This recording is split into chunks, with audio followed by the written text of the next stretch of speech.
when the competition is just insane and you're playing against and with the best players in the world. If you don't have that undeniable internal belief in yourself and what you do have to offer, you can get lost in trying to do what everyone else thinks you can or cannot do. This has been one of the most helpful ways helping especially athletes cultivate and facilitate this experience of self-confidence. They're so explicit, they're so simple, and now it's just following them and revisiting them on a day-to-day basis so that you can strengthen them when, not if, your self-confidence dips. So here's your 6 sources.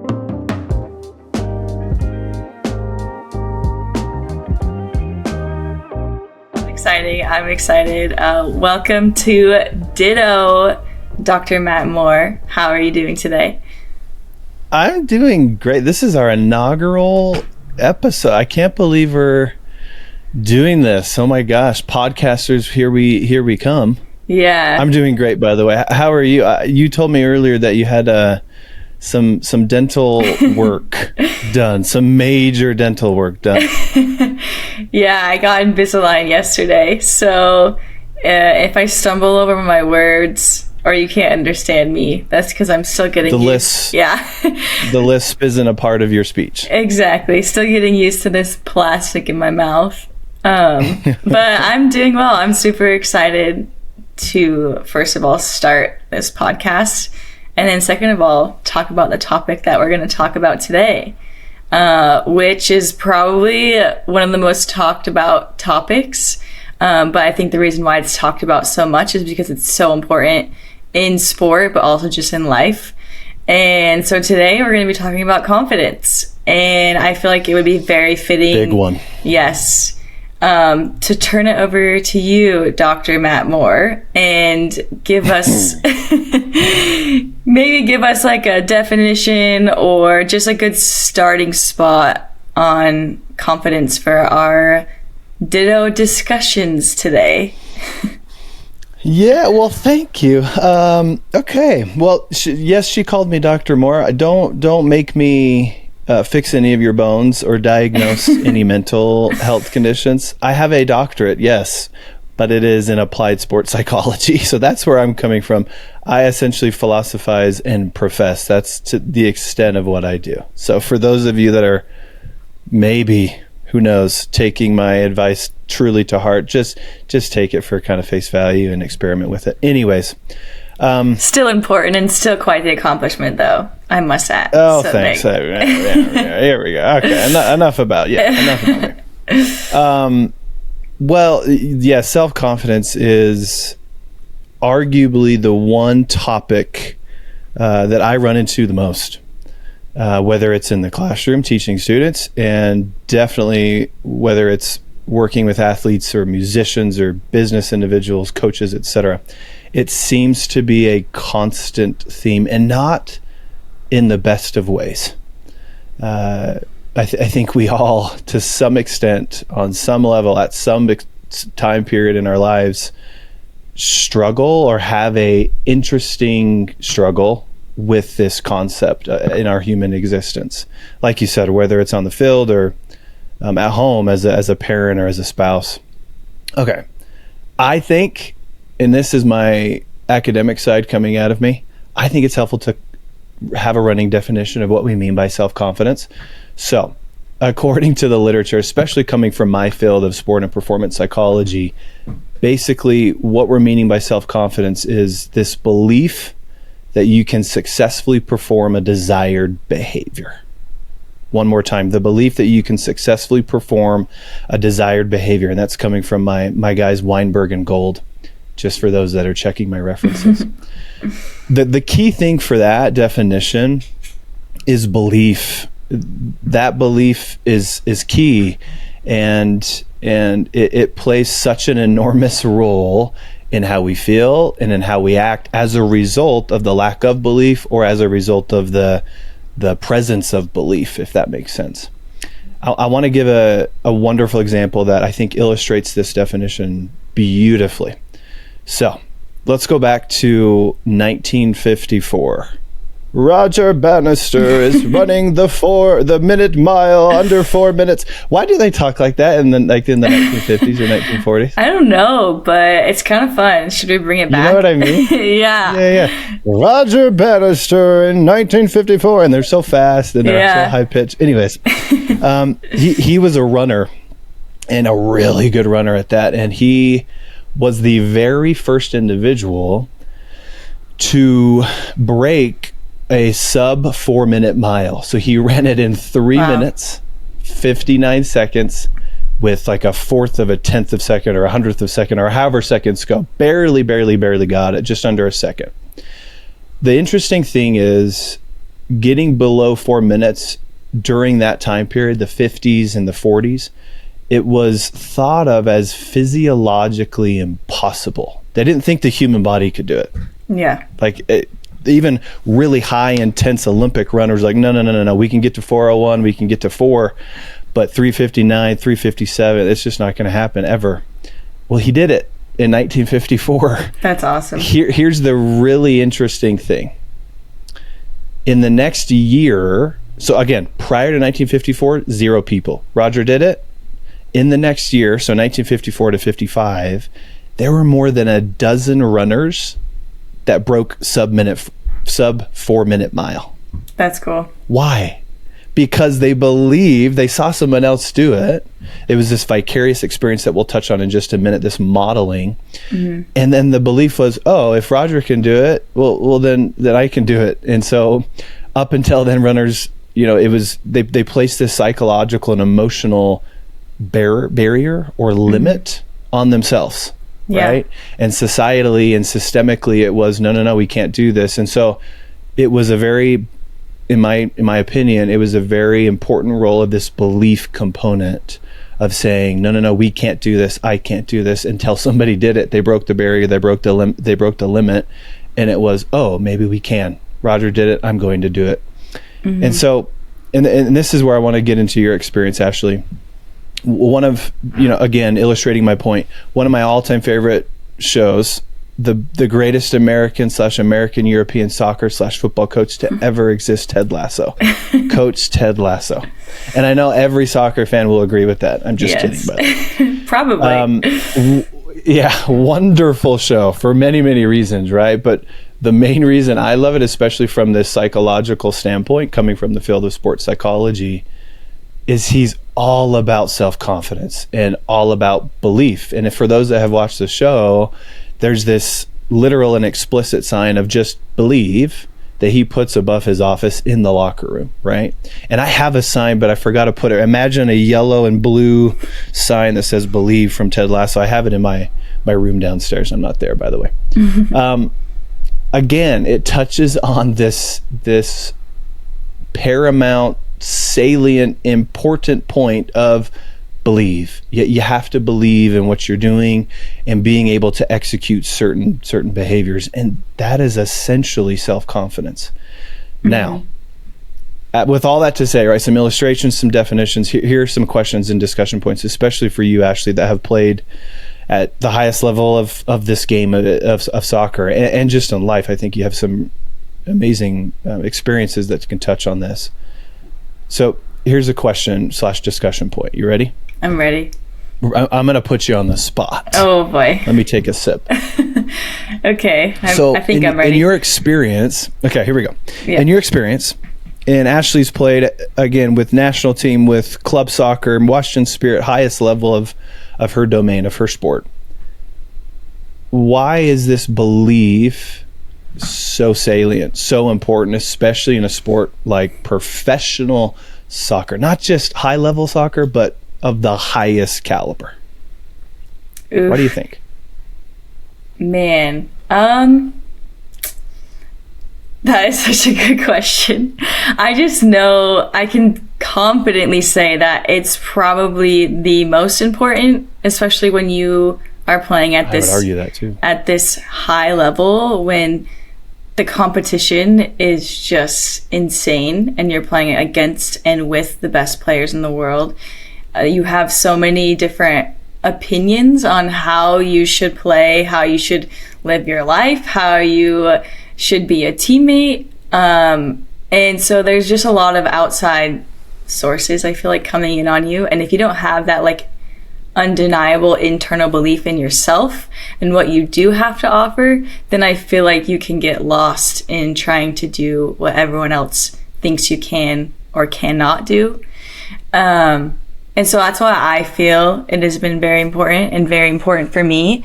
And I feel like it's important to recognize also that it's not something that you get one time and then it lasts you the rest of your career, or it lasts the rest of your life. It's something that you have to consistently work on and consistently evaluate and like feed, I guess you could say, just because of all the ups and downs of life, of soccer, of your career.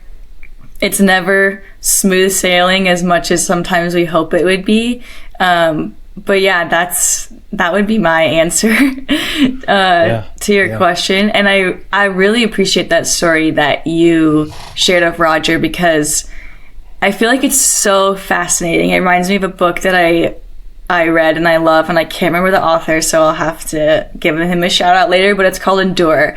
And it talks about the limits of our body and also our mind, and how like, are those limits because we like physically can't do things, or are they because of our minds and what we think we can or can't do?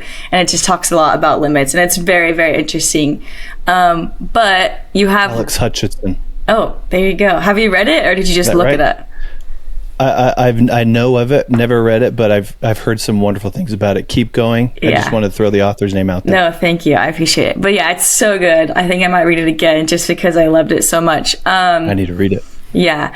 But what's so fascinating about Roger's story too, and that we don't think about sometimes, is like, where did Roger get his self-belief from, right? Where did he get it from to start, to think that he could even do that, or to even try to do that? And I think it goes back to, I know we've talked about this and you are probably going to bring this up, so I'm sorry if I am undercutting you here. But what is it, like 4 or 5? How many ways to six ways to facilitate? It depends where you're coming from, but it's Albert Bandura, the OG of self-efficacy and self-confidence. Yeah. He has sources of self-confidence or self-efficacy. Ready? Yes, exactly. So as you're talking about that, about Roger, that's what I was thinking about. And I feel like, so everyone else that came after him, they were able to facilitate confidence by seeing him do it, right? And that instilled self-belief. If he can do it, I can do it. So they therefore went and proceeded to try to do it and succeeded. But what helped Roger do it? And in my mind, he must have had a really good team around him. He must have had other people telling him, like, we think you can do it. We know you can do it. His trainers, I don't know what his family situation was like. Like, his mom and dad probably had ultimate belief in him, and so that was instilled in him. So he had to be, getting this confidence somehow to be able to do this. And so I think it would be interesting to dive or learn more about Roger and like what helped him get to that point. Me too. But passing it back on to you, do you want to maybe elaborate more on what these 6 facilitators of self-confidence are?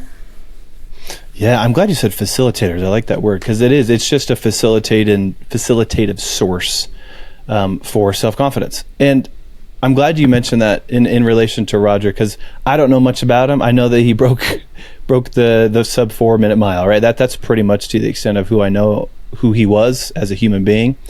I would assume, as you just alluded to, that one of these forthcoming sources played an enormous role in his experience of being able to break this barrier as a human being, and subsequently allowing and facilitating others to break this barrier as well. Okay, so Albert Bandura, OG psychologist. He did amazing work, especially as it pertains to research and evidence-based stuff, especially and even more specifically in and around self-efficacy and self-confidence. So self-efficacy, I know I'm getting into the weeds here, but I think this might be helpful.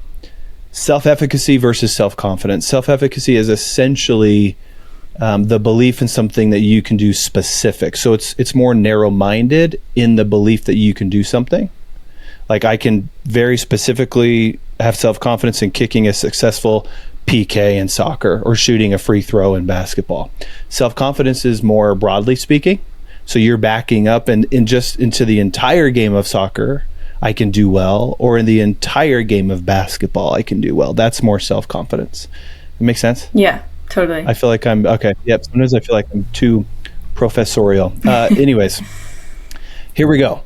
So this has been arguably one of the most helpful ways in how I have gone about helping especially athletes cultivate and facilitate this experience of self-confidence. They're so explicit, they're so simple, and now it's just following them and revisiting them on a day-to-day basis so that you can strengthen them when, not if, your self-confidence dips. So here's your 6 sources.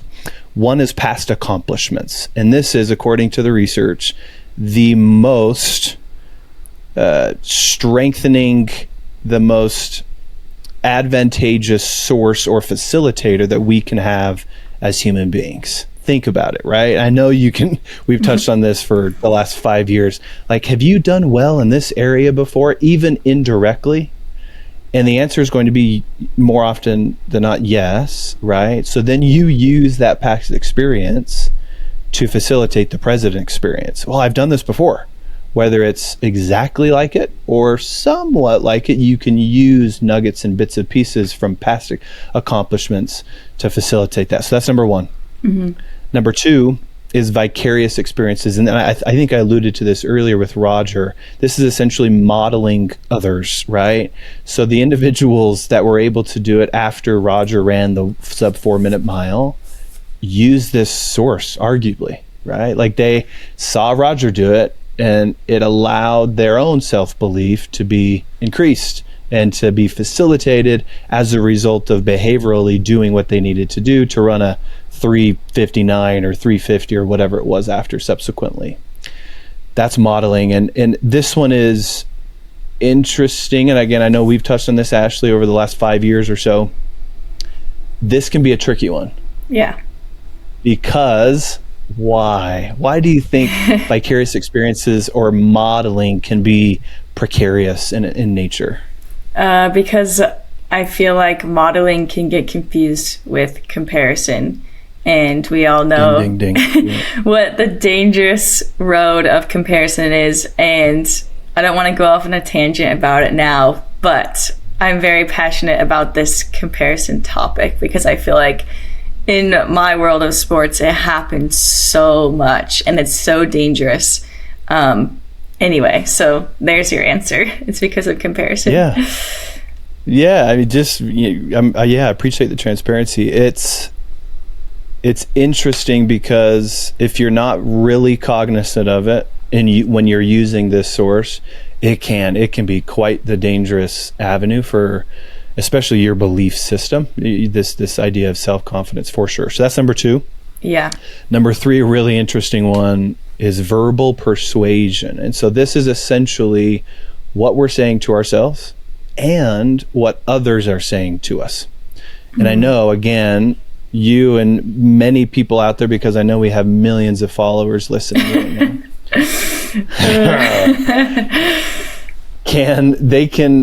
they can attest to this, right? Like, what you say to yourself has power over your emotional state, your physical state, spiritual state. It's just so important that that your inner dialogue is aligned with helpful, productive thoughts, right? Yeah. And it's not that you're always going to be positively thinking. That's impossible. We're human beings. It's okay to have negative thoughts. Mm-hmm. It's just recognizing that, what I'm saying to myself right now is really horrible. I need to change it. Yeah. I need to alter how my relationship is with my internal dialogue, but then also external. I know, again, you can attest to this, Ashley. Sometimes there are coaches, sometimes there are teachers that just are the frickin' worst. Especially as it pertains to our self-belief, right? Our self-confidence. And then there are those that are just the frickin' best. Really build you up. That really build you up, that allow for this facilitated process of self-confidence and to feel like you can do X, Y, Z. So that's number 3. Again, really, really important. Number 4, emotional state.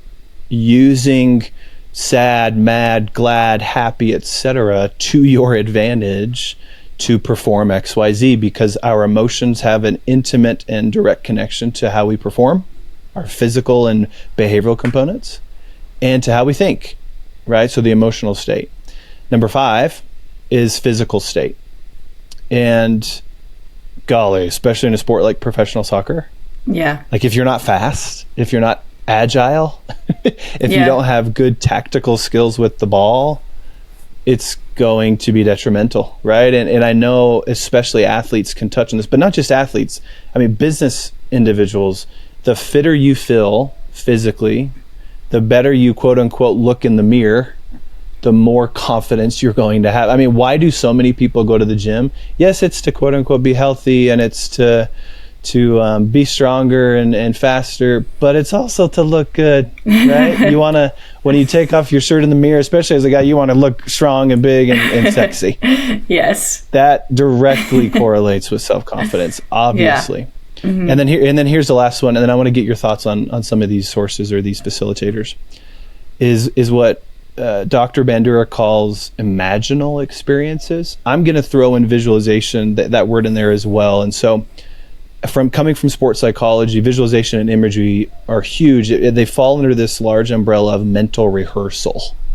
So you're rehearsing mentally what you essentially are going to be doing in the near future or distant future. Mm-hmm. And imagery is bringing all your senses alive. You're smelling it, you're hearing it, you're tasting it, everything. And then visualization is essentially just seeing it, whether it's internal or external. That mental rehearsal component has shown to be very, very facilitative as it pertains to self-confidence. Okay. So now let me ask you, Ashley, based off of all those 6, I feel like I've been talking way too much. Holy crap. No, this is great. Past accomplishments, modeling, verbal persuasion, emotional state, physical state, imaginal experiences. What are 2 to 3 that stand out to you, especially in your experience as it pertains to being a facilitator for your self-confidence in playing professional soccer? Yeah. I mean, I feel like there's a handful of these that I reflect on and rely on more than others. I would say, like, if I look back into like my youth career and like before we even talked, before I even knew what these 6 facilitators of self-confidence were, I could tell you what things did contribute to like my success, and they fall in this list. And I feel like this would fall under past experiences, maybe the physical state, but is like the amount of hours that I would practice. And growing up, my dad and my sister, our second home was basically the park across the street from our house. And I think if I still am kind of more of a softer spoken person, but I was a very, very shy child. I feel like if I didn't spend all those hours across the street in like a safe space with my sister, practicing over and over, messing up, but then learning and growing and getting better and better, I don't think I would have had the confidence to go out and play the type of soccer that I like to play and that like made me the player that I am today. And so that would probably be like top of my list. Would you say that's past experiences or like physical state? Yeah, past experiences is more like accomplishments. It's more of actually doing something successfully, whether that's really, really small or big. And I think it totally touches on that. Like, I'm sure you had many experiences in that field across from your house doing really well. Yeah. Right? Yeah, totally. Yeah. So absolutely. So I would say that's number 1. But I would also say, sorry, I'm looking at the list right now because you've had me write these down so many times. I know, right? Let me ask you. You went over there. Was it with your dad and your sister? You said. Yep. Mm-hmm.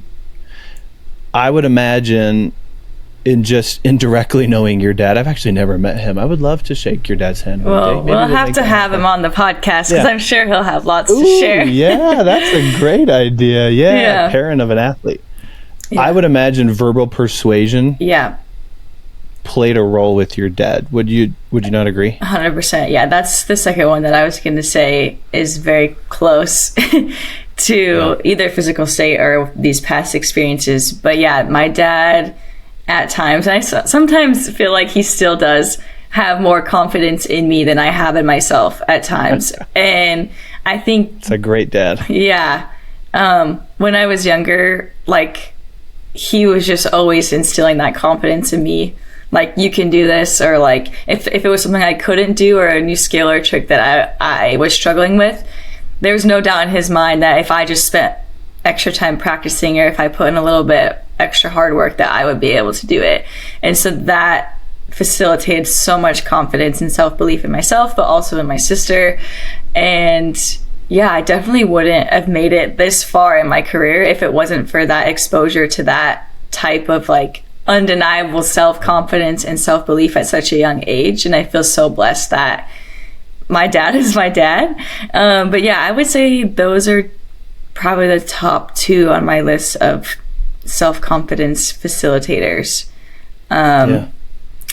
Now, flipping it on its side, what have perhaps been a negative or even detrimental experience with some of these sources? Because they can obviously be facilitative, but they can also have detrimental effects if presented in a negative fashion. Can you think of any experiences? Yeah, totally. I mean, we can go back to the one that I said I was very passionate about, but the vicarious experiences or modeling. Totally. I feel like there's been times where, my dad or maybe like a coach or a mentor has been like, oh, like, look at this person and how they do this thing. But then in my mind, it automatically turns into, look at this person, they're better than me. I can't do what they're doing. I don't have what it takes to do what they're doing. And so that's why this person is telling me to like, look at this person and how they do it. And that has been super detrimental at times. I feel like not recognizing that I was comparing instead of modeling. And I think the biggest difference between comparing and modeling is, we've all heard, the quote of comparison is a thief of joy. Well, why is it the thief of joy? And it's because it's taking your attention away from what you already have.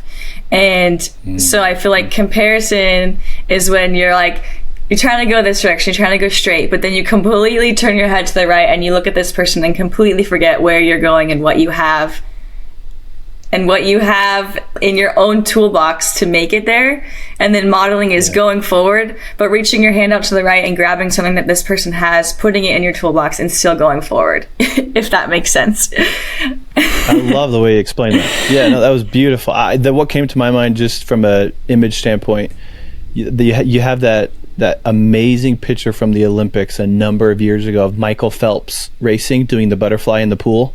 Yeah. And then the guy right next to him, I think he was Australian. I don't mean to like bring Australia down and say that this person, I'm not generalizing here. I'm assuming. Yeah. We love our Aussies. There's a lot of wonderful. Yeah. I'm assuming there's a lot of great Australians out there. Yeah.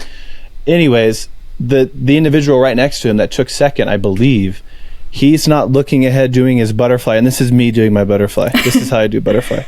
You must be a really good swimmer. Yeah, I am. I'm really, really great. He's looking at Michael. Yeah. As he's racing in the Olympics for the gold medal. And Michael, what is he doing? He has his head down and he's looking at the wall. Yeah. Like that, for me, I think illustrates exactly what you just said. Yeah, exactly. And I think, I think comparison is for sure something that gets in the way and something that I constantly have to remind myself to like reevaluate. Am I comparing myself to this person, or am I modeling? And also like throwing competing in there as well. Like I want to compete with this person, but I don't want to compare myself to them. Are there things that they do really well that like I would also like to implement and do really well? Like, yeah, I think mental performance is something that athletes are talking a lot more about, which I think is great. And that's something that I think a lot of us can try and model or bring into our game. Like you hear all the time in like the sports world, like so-and-so is doing this to help them recover better. So-and-so is doing this to get a better edge on their competition. And if we all shifted to doing just that one thing, we would all be terrible, because it's not just that one thing that makes us great. It's what we have already developed, the skills that we've already honed, but then just adding in mental performance or adding in nutrition or those little things that can help us continue to get better at what we're already good at and add to our game or our lifestyle or our business, whatever it may be. Yeah, and contribute to this belief. Yeah. Like all of those things you just said are just like punching that belief system in a great way. It's a little nudge to just get a little bit stronger, and therefore you're getting a little more confident in all of it holistically because of what all these things that we're doing. Yeah. Totally. Okay, quick example / story, because I think it again illustrates all of this beautifully. I was working with some football players, and they were at Brigham Young University, which was hard for me because I'm a Utah guy. Boo! I remember. Just kidding. I remember going in there and like wearing a BYU shirt, and it just felt really weird. It was itchy on you. The blue. Yeah. I think I got hives immediately as soon as I put the shirt on. Anyways, there are amazing people at BYU. I'm just joking. I was working with some of them, and it was, of course, this was the topic. They wanted something that I could give them to help facilitate and build their self-confidence. And we've done something similar, but I think this specifically will be interesting for a lot of listeners. I had them first, unbeknownst to them, they didn't know any of these 6 sources. They didn't know who Albert Bandura was. They weren't psychology majors, etc. And I said, okay, we had a whiteboard. And I said, so-and-so, go up to the whiteboard and list 6 domains, sources, facilitators, whatever you want to call it, that you have utilized up until this 22 years of you living and playing college football or whatever it was that has helped you feel self-confident. They said, okay, yeah, I want you to do 6 of them. And they said relationships, and they said when I won the state championship, and they said blah, blah, blah, blah, blah, 6 of them. I don't remember explicitly what they were. But here was the beautiful part of this, especially coming from science and from literature and research. Then I presented these 6 sources. I wrote them right next to their own 6 sources. And what do you think happened? They were beautifully crossed over. At least 5 out of the 6 were like, oh my gosh, that's vicarious. Oh my gosh, that's physical state. Oh my gosh, that's past accomplishments, imaginal experiences. And so it was wonderful for them to see, wow, like what I've already done and what am I currently doing is, according to the literature and evidence-based stuff, facilitative. Now I just need to be more deliberate and consistent with some of these things and writing them down and practicing them on a day-to-day basis. But I think it was really, really helpful to see from that standpoint that what you can do and maybe what you're already doing, it could help and facilitate this whole process of having more self-belief. And you can do this in business. You can do this as a mother. You can do this as a musician, and just finding these different avenues, depending on your domain, that's going to facilitate and build whatever it is that you have and whatever you have existing to make it just that much better. So just a quick story, I think, to help. Yeah, totally. No, that's good. Thanks for sharing. Yeah, I know we've talked about these facilitators of confidence many, many times, and sometimes even to the point where like I'm talking to you about something and I'm like, oh no, here we go again. We're going to go over these again. But it's great, and it's always a good reminder. Totally. But yeah, I think here's something I want to wrap up with this. No, go ahead. Yeah. We're getting used to this podcasting thing, by the way, you guys, so just be patient with us. Something a word I always utilize when teaching about self-confidence, especially in the classroom, is fickle. Yeah. I don't know why that word is so helpful for me. And especially some of my undergraduates are like, fickle, what is that, a new app? Is that where I can meet somebody? Is that a new dating app? No. It's going to become one fickle, now that you say that. Oh, there you go. Yeah. I met my wife on Fickle. New business idea. It essentially is painting this picture of undulation. So your self-confidence, I know if some people are just listening to this, it's going to be in waves. You're going to have lows, and you're going to have highs, and you're going to have in-betweens, and you're going to have anywhere in-betweens of any of those. It's fickle. And I would argue more so than most kind of mental skills, self-confidence seems to be the most fickle. And so therefore, we need to be the most deliberate and consistent in our efforts to build and to sustain these sources. And so I just wanted to throw that out there before we wrap up here, because I think it's paramount. Anyways. Yeah.